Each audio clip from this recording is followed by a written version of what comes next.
Thank you for having me.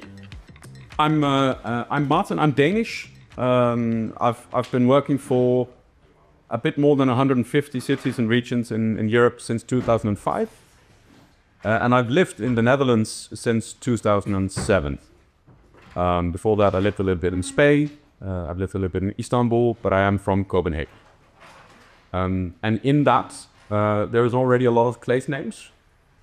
And there's already a lot of connotations happening, and you probably already, consciously or unconsciously, combine those place names with how I look, and you already have kind of like a conception and an idea.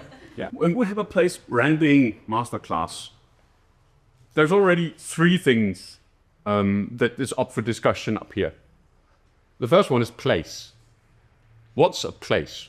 What we say in cultural geography, and this is the only scientific formula that I'm going to use today, but it's a good one to incorporate, is a place is nothing more and nothing less than a more or less shared idea of a surface.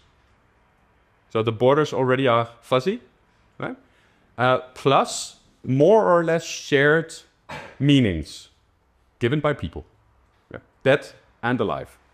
Because a lot of meanings of place have been transferred to places by people that are long gone and dead.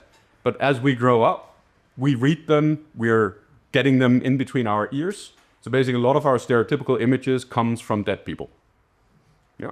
Now, why is that important? Because when we talk about place branding and a lot of other things, place management, place planning, and so on, we can substitute place for city or neighborhood or street or region or country or all these other different spatial layers, right? I'm a geographer by training, so I know that that's a trap, the spatial trap. Now, there is namely this notion that we tend to operationalize the place that we work for or that we work with. And if you do that, the municipal borders become the definition of the place, or the regional borders or the national borders. But that's not necessarily the place. So a common example is when cities had grown to be larger than their core municipalities, and the identity and the identification of that city contains multiple territorial administrative entities. The simple version of place is a demarcated surface on Earth plus meanings.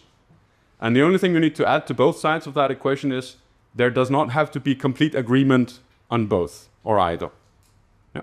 So my Copenhagen is a different Copenhagen than your Copenhagen. I'm from there. The meanings I have are much more layered, much more complex than the meanings that you have. But mine are not more correct than yours.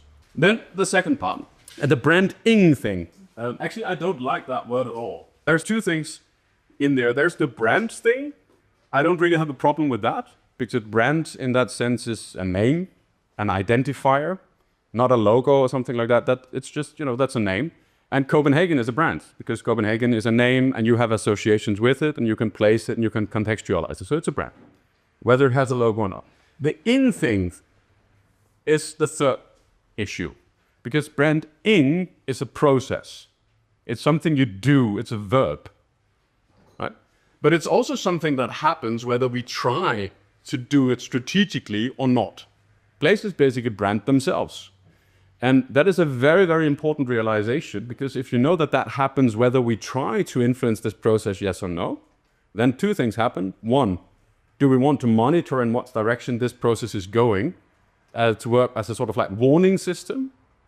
And two, if we want to move it in a certain direction, who then has the democratic reasoning or mandate or right to go and change the meanings of a place?